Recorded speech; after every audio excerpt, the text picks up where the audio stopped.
അമ്മയുടെ മനസ്സിന് ആനന്ദം നൽകുന്നവൻ സത്പുത്രൻ.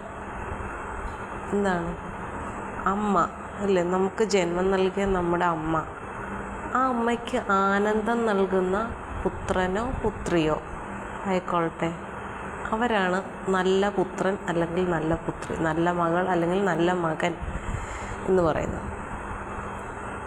ഇതിൽ 2 ഭാഗങ്ങളുണ്ട്. ഞാൻ ആദ്യമേ ഒരു ഭാഗം പറയാം. ഒരു പുത്രൻ അല്ലെങ്കിൽ ഒരു പുത്രി ഇല്ലേ, അവൾ ആ അമ്മയുടെ മകൾ മാത്രമായി ഇരിക്കുന്ന കാലഘട്ടം എന്ന് പറയുന്നത് വിവാഹം വരെയുള്ള കാലഘട്ടം മാത്രമാണ്. അമ്മയുടേത് മാത്രം എന്ന് പറയാം. അമ്മയുടേതെന്ന് പറയാൻ അച്ഛൻ അവിടെ ഉണ്ട് കേട്ടോ. ഞാൻ ഈ വാക്കുകളിൽ നിന്ന് മാത്രം തുടങ്ങുന്നത് കൊണ്ടാണ്. അപ്പം അമ്മ എന്ന് പറയുന്നത്, അമ്മയ്ക്ക് അത്ര പ്രാധാന്യം കൊടുക്കുന്നത് എന്തുകൊണ്ടാണ്? അമ്മയാണ് നമുക്ക് ഒരു ജീവൻ, നമ്മുടെ ആ ജീവൻ ഭൂമിയിലേക്ക് എത്തിച്ചിരിക്കുന്നത്. നമ്മുടെ അമ്മയുടെ വയറ്റിൽ നമ്മൾ ജനിക്കുന്ന ആ ഒരു സമയം മുതൽ ഭൂമിയിലേക്ക് വരുന്ന ആ ഒരു സമയം വരെ കൊണ്ട് നടന്ന് വളർത്തിയില്ലേ, എത്രയോ കഷ്ടപ്പാടുകൾ അനുഭവിച്ചു, ജന്മം നൽകി, പിന്നീട് സ്വന്തം കാലിൽ നിൽക്കുന്നിടം വരെയും എന്തെല്ലാം ത്യാഗങ്ങൾ അനുഭവിച്ചിട്ടാണ് ഒരമ്മ തൻ്റെ കുഞ്ഞിനെ വളർത്തിക്കൊണ്ട് വരുന്നത്. അപ്പോൾ അങ്ങനെ അത്രയും കഷ്ടപ്പാടുകൾ ചെയ്യുന്ന ഒരമ്മയ്ക്ക് സന്തോഷം നൽകുക എന്ന് പറയുന്നത് ആ അമ്മയുടെ മകൻ്റെയും മകളുടെയും, അത് എത്ര മക്കളുണ്ടെങ്കിലും ആ മക്കളുടെ കടമ കൂടിയാണ്.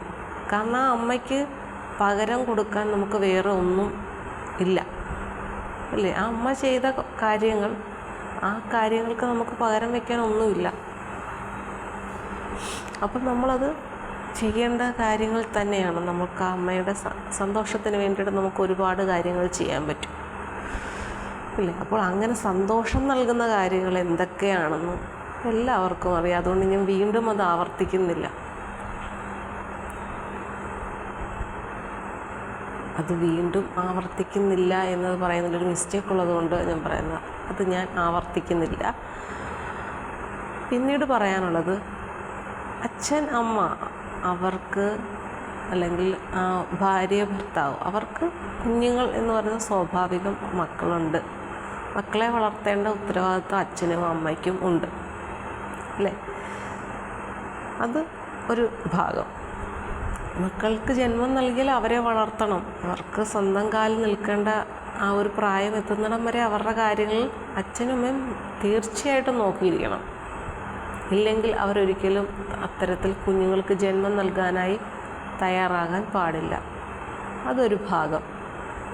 ഇനി അച്ഛൻ്റെ അമ്മയുടെ സന്തോഷത്തിന് വേണ്ടിയിട്ട് എന്ത് കാര്യവും ചെയ്യാം എന്ന് കരുതരുത്. ഒരിക്കലും മോശമായ കാര്യങ്ങൾ ചെയ്യാൻ പാടില്ല. അപ്പോൾ അതിൽ ഒന്ന് എന്ന് പറയുന്നത്, ചില പെൺകുട്ടികൾ, 2 പേരുടെയും കാര്യമാണ് ഞാൻ പറയുന്നത്, ആണായാലും പെണ്ണായാലും, പഠനകാലത്ത് അല്ലെങ്കിൽ കോളേജ് ഏത് കാലത്തിലായിക്കോട്ടെ, ഒരു പുരുഷനുമായിട്ട് അല്ലെങ്കിൽ ഒരു സ്ത്രീയുമായിട്ട് അല്ലെങ്കിൽ ഒരു പെൺകുട്ടിയുമായിട്ട് അല്ലെങ്കിൽ ആൺകുട്ടിയുമായിട്ട് പ്രണയത്തിലാവുന്നു. ഈ പ്രണയത്തിലാകുന്ന സമയത്തും ഈ അച്ഛനും അമ്മയും 2 പേർക്കും ഉണ്ട് അല്ലേ? എങ്കിൽ ഈ പ്രണയത്തിലാകുന്ന സമയത്ത് ഇതിനെക്കുറിച്ചൊന്നും ചിന്തിക്കാതെ 2 പേരും തമ്മിൽ പ്രണയത്തിലാകുന്നു. ലാസ്റ്റ് വീട്ടിലറിയുന്നു. വീട്ടിൽ അച്ഛനും അമ്മയ്ക്കും താല്പര്യമില്ല ആ പെൺകുട്ടിയെ വിവാഹം കഴിക്കാൻ വേണ്ടിയിട്ട്, അല്ലെങ്കിൽ അച്ഛനും അമ്മയ്ക്കും താല്പര്യമില്ല ആ ആൺകുട്ടിയുമായിട്ട് ജീവിക്കുന്നതിന് എന്നറിഞ്ഞു കഴിയുമ്പോൾ അച്ഛൻ്റെ അമ്മയുടെ സന്തോഷത്തിന് വേണ്ടിയിട്ട് അത്രയും നാൾ സ്നേഹിച്ച് വിശ്വസിച്ചിരുന്ന ആ പെൺകുട്ടിയെയോ അല്ലെങ്കിൽ ആൺകുട്ടിയെയോ വേണ്ട എന്ന് വയ്ക്കുന്നത് തെറ്റാണ്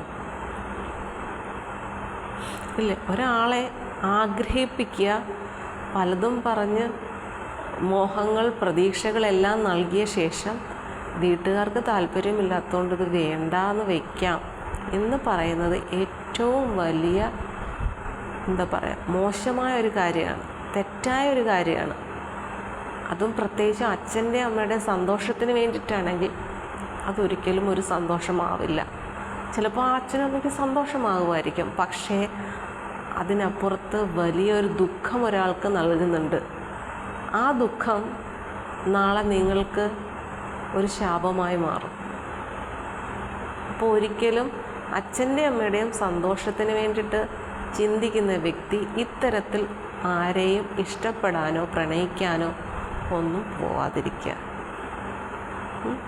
പിന്നെ അച്ഛൻ്റെ അമ്മയുടെ ഇഷ്ടത്തിന് ഉള്ള ആളിനെ കണ്ടെത്തി വിവാഹം കഴിക്കുന്നു. വിവാഹം കഴിച്ചുകൊണ്ട് വരുമ്പോൾ തീർച്ചയായിട്ടും ഈ അച്ഛൻ്റെ അമ്മയുടെയും കൂടെ നിൽക്കുന്ന മകനായാലും മകളായാലും അച്ഛനും അമ്മയ്ക്കും ഇഷ്ടമല്ല നിന്നെ, അതുകൊണ്ട് എനിക്കും കൂടുതലായിട്ട് ഇഷ്ടപ്പെടാൻ പറ്റില്ലെന്ന് ഒരു ഭാര്യയോടും പറയാൻ പാടില്ല. അച്ഛൻ്റെ അമ്മയുടെ ഇഷ്ടത്തിനനുസരിച്ച് എൻ്റെ ഭാര്യയും ജീവിക്കണം എന്ന് പറയാൻ പാടില്ല. അച്ഛനും അമ്മയ്ക്കും അങ്ങനെ ചെയ്യുന്നത് ഇഷ്ടമല്ല, അതുകൊണ്ട് നീ അങ്ങനെ ചെയ്യരുത്. എനിക്കെൻ്റെ അച്ഛനും അമ്മയുമാണ് വലുത്, അല്ലാതെ നീയല്ല എന്ന് ഭാര്യയോട് ഒരിക്കൽ പോലും പറയരുത്. അച്ഛനെയും അമ്മയും വേറെ കിട്ടില്ല, ഭാര്യയെ എത്ര വേണമെങ്കിലും കിട്ടും എന്നും പറയാൻ പാടില്ല അല്ലേ? ഭാര്യയ്ക്ക് ഭാര്യയുടെ സ്ഥാനം കൊടുക്കണം. അച്ഛൻ്റെ അമ്മയുടെ സന്തോഷത്തിന് വേണ്ടിയിട്ട് ഭാര്യയെ തല്ലുക, അവരുടെ മുന്നിൽ വെച്ച് ഭാര്യയെ വഴക്ക് പറയുക, ചീത്ത പറയുക, ഭാര്യയുടെ വീട്ടുകാരെ ചീത്ത പറയുക, ബന്ധുക്കളെ ചീത്ത പറയുക, ഇങ്ങനെയൊക്കെ പറയുമ്പോൾ അച്ഛനും അമ്മയ്ക്കും അങ്ങ് സന്തോഷം കിട്ടും. അതുകൊണ്ട് എന്തും പറയാം. അല്ലെങ്കിൽ അമ്മ ഉണ്ടാക്കുന്ന ഭക്ഷണത്തിന് ടേസ്റ്റ് കൂടുതലാണെന്ന് പറയുമ്പോൾ അമ്മയ്ക്ക് സന്തോഷം, അതുകൊണ്ട് അങ്ങ് പറയാം. ഭാര്യ ഉണ്ടാക്കുന്ന ഭക്ഷണത്തിന് ടേസ്റ്റ് കുറവാണ് എന്ന് അച്ഛനും അമ്മയും കേൾക്കെ അല്ലെങ്കിൽ അമ്മ കേൾക്കെ പറയുമ്പോൾ അമ്മയ്ക്ക് സന്തോഷമാണെങ്കിൽ എന്ന് കരുതി ഉടനെ അമ്മയുടെ സന്തോഷത്തിന് വേണ്ടിയിട്ട് അങ്ങനെ പറയാതിരിക്കുക. അപ്പോൾ ഇങ്ങനെയൊക്കെയുള്ള മനസ്സുണ്ടെങ്കിൽ അമ്മ മാത്രമാണ് വലുത്, അമ്മയുടെ സന്തോഷം മാത്രമാണ് വലുത് എന്ന് കരുതുന്നവർ ആണെങ്കിൽ തീർച്ചയായിട്ടും വിവാഹം കഴിക്കാൻ പോകരുത്. കാരണം വിവാഹം കഴിഞ്ഞ് കഴിഞ്ഞാൽ നിങ്ങൾക്ക് മറ്റൊരാളുടെ ഭർത്താവ് എന്നുള്ള ചുമതല കൂടി വരികയാണ്. ഒരു കടമകൾ ഒരുപാടുള്ള ഒരു എന്താണ് പറയുന്നത്, ഒരു സ്റ്റേജ് ആണ് ഈ ഒരു ഭർത്താവ് എന്ന ആ ഒരു സ്റ്റേജ്. അപ്പോൾ തീർച്ചയായിട്ടും നിങ്ങൾ പല കാര്യങ്ങളിലും വിട്ടുവീഴ്ചകൾ ചെയ്യേണ്ടി വരും. അമ്മയുടെ മാത്രം സന്തോഷത്തിന് വേണ്ടിയിട്ട് നിങ്ങൾക്ക് ജീവിക്കാൻ പറ്റില്ല. കാരണം എന്താണ്, ഭാര്യയ്ക്ക് അവിടെ ഒരു പ്രാധാന്യമുണ്ട്. ഭാര്യയുടെ ഇഷ്ടങ്ങളും അനിഷ്ടങ്ങളും കുറേയൊക്കെ മനസ്സിലാക്കണം. ഇല്ലെങ്കിൽ അച്ഛൻ്റെ അമ്മയുടെയും ജീവിതമല്ല നഷ്ടപ്പെടുന്നത്, പകരം നിങ്ങളുടെ ജീവിതമാണ് നഷ്ടപ്പെടുന്നത്. നിങ്ങളുടെ ജീവിതത്തിലാണ് പ്രശ്നങ്ങൾ ഉണ്ടാകുന്നത്. അച്ഛനും അമ്മയും സന്തോഷത്തോടു കൂടിയാണ് ജീവിക്കുന്നത് അല്ലേ? അച്ഛനും അമ്മയും വിവാഹം കഴിച്ചു കുട്ടികളുമായി സന്തോഷത്തോടു കൂടി ജീവിക്കുന്നു അല്ലേ? അവരുടെ മകൻ വിവാഹം കഴിച്ചപ്പോഴാണ് അമ്മയുടെ അച്ഛൻ്റെ ഇഷ്ടത്തിന് ജീവിക്കാമെന്ന് പറഞ്ഞാൽ അത് തെറ്റായൊരു കാര്യമാണ് പൂർണ്ണമായിട്ട്. അവർക്ക് ചെയ്യേണ്ട കാര്യങ്ങളാണ് ചെയ്യേണ്ടത്. അവർക്ക് സന്തോഷം നൽകാൻ വേറെ എന്തെല്ലാം കാര്യങ്ങൾ ചെയ്യാം. അച്ഛൻ്റെ അമ്മയുടെയും ജീവിതത്തിൻ്റെ ഇടയ്ക്കോട്ട് നിങ്ങളുടെ ജീവിതം കൂടി ചേർത്ത് അത് ഒരവിയൽ പരുവമാക്കി മാറ്റരുത്. അച്ഛനും അമ്മയ്ക്കും ഒരു ജീവിതമുണ്ട്, അവർക്ക് അവരുടെ കാര്യം അവർ നോക്കിക്കോളും. ഇവിടെ നിങ്ങളുടെ കാര്യം നിങ്ങൾ നോക്കിക്കോളും. ഞാൻ കഴിഞ്ഞ ദിവസം ഒരു വീഡിയോ ചെയ്തിട്ടുണ്ടായിരുന്നു. ഒരു വലിയ വീട് വെച്ചിരിക്കുകയാണ്, 2 നിലയാണ്.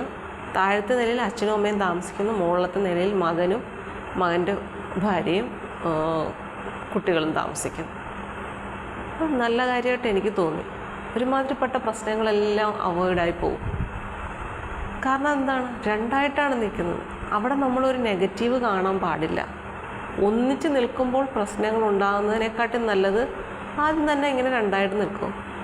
നിങ്ങൾ താഴെ വന്നിരുന്ന് ഫുഡ് കഴിക്കാം, ഇവിടുന്ന് മുകളിൽ ചെന്നിരുന്ന് ഫുഡ് കഴിക്കാം ഇല്ലേ?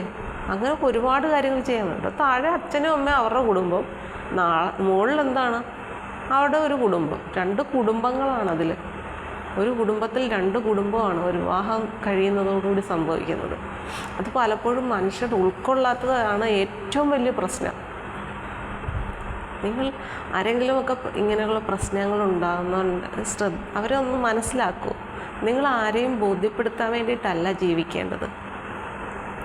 ഈ ഇത് കാണുമ്പോൾ കുറേ ആൾക്കാർക്ക് ഉൾക്കൊള്ളാൻ പറ്റത്തില്ല. ഒരു വീട്ടിലുണ്ട് അച്ഛനും അമ്മയും താഴെ നോക്കി മുകളിലും മരുമകനും അല്ലെങ്കിൽ മോളും അയാൾക്കിട്ട് താമസിക്കുന്നു, അല്ലെങ്കിൽ മകനും മരുമകളും കൂടെ എന്തെങ്കിലും മോളിൽ താമസിക്കുന്നു, പാവം പിടിച്ച് അച്ഛനും അമ്മയും താഴെ. ഇങ്ങനെ ചിന്തിക്കുകയേ ചെയ്യരുത്. അച്ഛനും അമ്മയ്ക്കും ആരോഗ്യത്തിന് പ്രശ്നമില്ലെങ്കിൽ അവരവിടെ അവരുടെ ജീവിതം അവിടെ എൻജോയ് ചെയ്യട്ടെ. നിങ്ങൾ നിങ്ങളുടെ ജീവിതം എൻജോയ് ചെയ്യും. 2 കുടുംബം തന്നെയാണത്. അച്ഛനും അമ്മ ആ കുടുംബത്തിൽ അവരുടെ മകൻ വിവാഹം കഴിക്കുമ്പോൾ അവിടെ വേറൊരു കുടുംബം രൂപപ്പെടുകയാണ്. 2 കുടുംബങ്ങൾക്കും പ്രൈവസി ആവശ്യമാണ്. എപ്പോഴും കണ്ട് അതെടുത്തത് കുറ്റം ഇതെടുത്തത് കുറ്റം അങ്ങനെ പറഞ്ഞ് ഇങ്ങനെ ചിരിച്ചു എന്ന് പറഞ്ഞു എപ്പോഴും കുറ്റങ്ങൾ മാത്രം കണ്ടുപിടിക്കുന്നതിനെക്കാട്ടും നല്ലത് ഇങ്ങനെ താമസിക്കുന്നതിൽ ഒരു പ്രശ്നവും ഉണ്ടാവില്ല. ഇത്തിരി ഒരു അകൽച്ച എപ്പോഴും ബന്ധങ്ങളുടെ കാഠിന്യം കൂട്ടുമെന്നാണ് പറയുന്നത്, ശക്തി കൂട്ടും. അത് എപ്പോഴും നല്ല കാര്യമാണ്. അപ്പോൾ അമ്മയുടെ സന്തോഷത്തിന് വേണ്ടി മാത്രം ജീവിക്കുന്ന ആളുകളുണ്ടെങ്കിൽ ഒരിക്കലും വിവാഹം കഴിക്കാൻ പാടില്ല. ഇങ്ങനൊരു ചിന്തയുണ്ടെങ്കിൽ വിവാഹം കഴിക്കാം. എനിക്കും ഒരു കുടുംബമായി, വിവാഹം കഴിച്ചാൽ എനിക്കും ഒരു കുടുംബമായി, ഞാനൊരു ഭർത്താവായി, ഞങ്ങൾക്ക് നാളെ കുട്ടികളുണ്ടാകും, ഞാനൊരു അച്ഛനാകും, ഇല്ലേ? അങ്ങനെ ഒരുപാട് കടമകൾ എനിക്ക് ചെയ്യാനുണ്ട്. പിന്നെ എൻ്റെ അച്ഛനും അമ്മയ്ക്കും ഒരവശത വന്നാൽ ഒപ്പം ഞാൻ കാണും. അതിനൊരു മാറ്റവും ഉണ്ടാവില്ല. അതെൻ്റെ കടമയാണ്. അവരുടെ ആരോഗ്യമുള്ള സമയത്ത് എന്നെ നന്നായിട്ട് നോക്കി, അതുകൊണ്ട് എനിക്ക് ആരോഗ്യമുള്ള സമയം അവർക്ക് അവശത വന്നാൽ തീർച്ചയായിട്ടും അവരെ നന്നായി നോക്കേണ്ടത് എൻ്റെ ഉത്തരവാദിത്തമാണ്, എൻ്റെ കടമയാണ്. അതിൽ ഞാനൊരു വിട്ടുവീഴ്ചയും ചെയ്യില്ല. ഇതെപ്പോഴും മനസ്സിലുണ്ടാവണം. അത് മാത്രം മതി, അല്ലേ? അവർക്ക് ആയുസ് ആരോഗ്യമായിട്ട് നന്നായിട്ടിരിക്കട്ടെ. അവർക്ക് ആരോഗ്യമുള്ള സമയത്ത് പിന്നെ അവരുടെ പുറകെ നടക്കേണ്ട കാര്യമില്ല. അവരെ അവരുടെ വഴിക്ക് വിടും. അവർ കുറേ യാത്രകളൊക്കെ ചെയ്ത് സന്തോഷമായിട്ട് ഭാര്യയും ഭർത്താവും നടക്കട്ടെ. നിങ്ങൾ നിങ്ങളുടേതായിട്ടുള്ള ജോലികളിലേക്ക് പോകും. അവർക്കൊരവശത വരുമ്പോൾ നിങ്ങൾ ഓടിയെത്തുക, ഒപ്പം നിൽക്കുക. അതാണ് വേണ്ടത്. ആ സമയത്ത് ഈ 2 നിലകളിലായിട്ട് താമസിക്കുന്നവരെന്താ ഒന്നിച്ച് താമസിക്കാം, ഇല്ലേ? ആവശ്യമുള്ളപ്പോഴാണ് വേണ്ടത്, അല്ലേ? കൂട്ടുകാർ എന്ന് പറയുമ്പോൾ ആവശ്യമുണ്ട് അവിടെ. എപ്പോഴാണ് ആവശ്യം? നമ്മൾ വീട്ടിലിരിക്കുമ്പോൾ കൂട്ടുകാരെ വിളിച്ച് വീട്ടിലിരുത്തുമോ? ഇല്ലല്ലോ. വേറെ കളികൾക്കോ മറ്റോ എന്തെങ്കിലും കളികളിൽ ഉണ്ടെങ്കിൽ, അല്ലേ, ക്രിക്കറ്റ് കളിയോ ഫുട്ബോൾ കളിയോ, അല്ലെങ്കിൽ വീട്ടിൽ ഇരുന്നുള്ള ക്യാരംസ് അങ്ങനെയൊക്കെ ആണെങ്കിൽ വീട്ടിൽ കളിക്കാനും പറ്റും. ആ ഒരു കൂട്ടിന് ആവശ്യമുള്ളപ്പോൾ. അല്ലാതെ സ്കൂളിൽ പോകുന്ന സമയത്തും ഒക്കെയാണ് നമ്മൾ നമുക്ക് ഉണ്ടാവുന്നത്. അല്ലാതെ വീടിനകത്ത് നമുക്ക് ഉറങ്ങാനും നമ്മൾ കൂട്ടുകാരെയും കൊണ്ടുപോകും, ഇല്ലല്ലോ. വീടിനകത്ത് നമ്മൾ വേറൊരു വ്യക്തിയാണ്. ആ ഒരു വ്യത്യാസം നമുക്കറിയാം. നമ്മൾ മനസ്സിലാക്കി വെച്ചിട്ടുള്ള കാര്യമാണ്. കൂട്ടെന്ന് പറയുമ്പോൾ ഒറ്റയ്ക്കല്ല എന്നുള്ളതാണ് കൂട്ട് എന്നതുകൊണ്ട് പ്രധാനമായിട്ട് ഉദ്ദേശിക്കുന്നത്.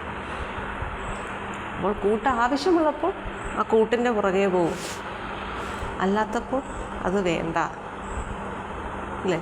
എന്തിനേയും നിർത്തേണ്ട സ്ഥലത്ത് നിർത്തണം. അപ്പോൾ അച്ഛൻ അമ്മ എല്ലാം ആവശ്യമാണ്. അവരുടെ മാത്രം സന്തോഷം നോക്കുന്ന സമയം പിന്നീട് വരും. അപ്പോൾ നമുക്ക് ചെയ്യാം. ശരിയല്ലേ?